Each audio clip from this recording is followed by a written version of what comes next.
This year marks a major milestone for an Austin holiday shopping tradition with roots that extend to the golden age of the local music scene. We're talking about the Armadillo Bazaar, which blends creativity in arts and crafts and music.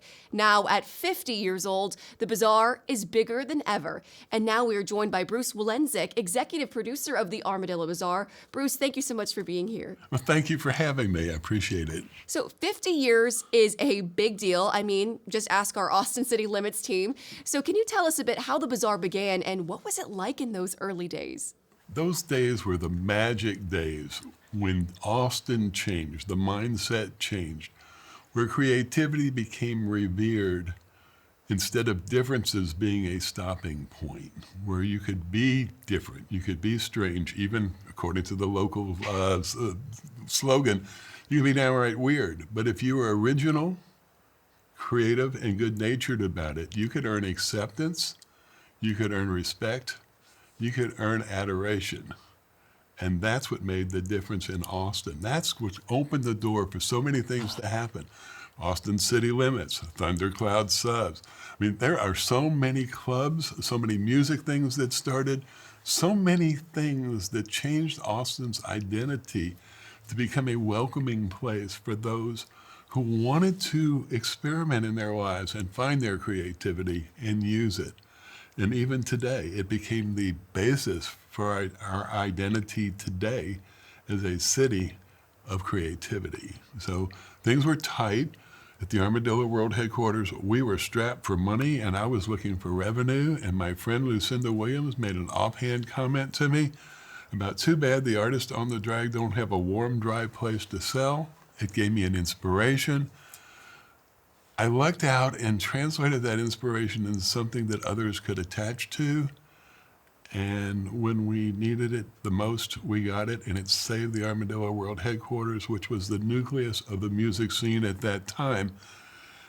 And we were able to spend the next 50 seasons growing it into what it is today for the benefit of the whole community.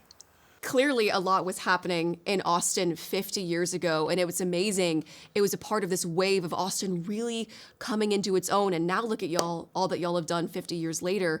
And that connection to music you described, it remains today. And of course, we gotta, pay our respects to all of the talented arts and craftspeople too, but the music especially is a big part of the crowd-building success for the bazaar.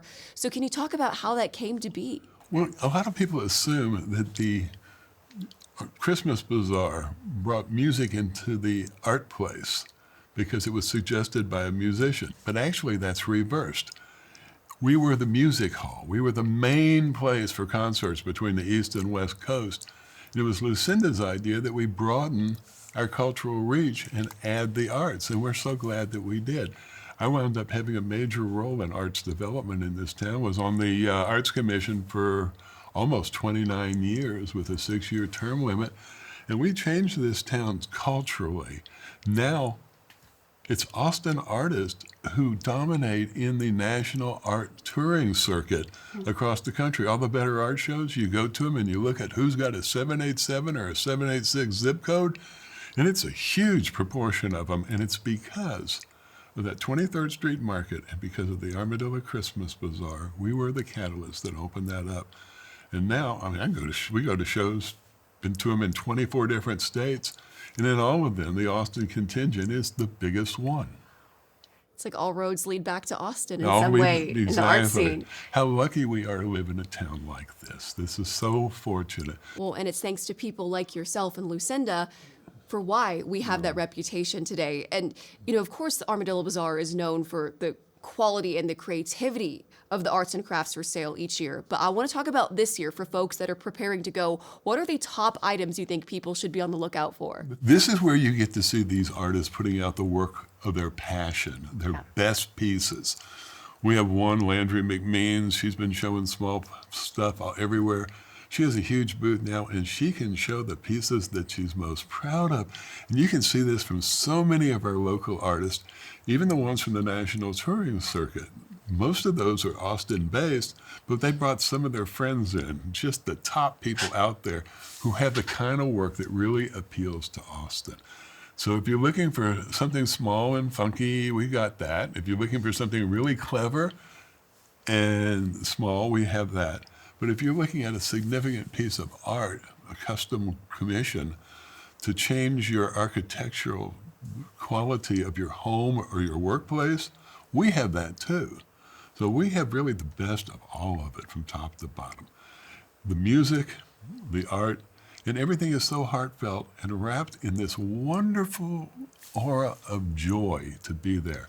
For our artists, it's their most comfortable and joyous show they do for the year. For our musicians, they love our stage. They just think it's the most one. We heard one musician say, you hadn't made it in Austin till you played the Armadillo Christmas Bazaar. Once you have, Wow. you can play anywhere. I mean, it's a rite of passage for artists, but also for families. And I loved how you mentioned these pieces are so meaningful. It's something that you can hang in your house, a constant reminder, but also you can pass it down to your kids. And if you need a gift for maybe someone who's hard to find a gift for in your life, or someone who is everything, it doesn't get more meaningful than that. It's a holiday shopping experience like no other in Austin. So congratulations again on the 50th anniversary, Bruce. And thank you so much for being with us today. The Armadillo Bazaar runs daily from December 13th through the 21st at the Palmer Events Center. Thank you.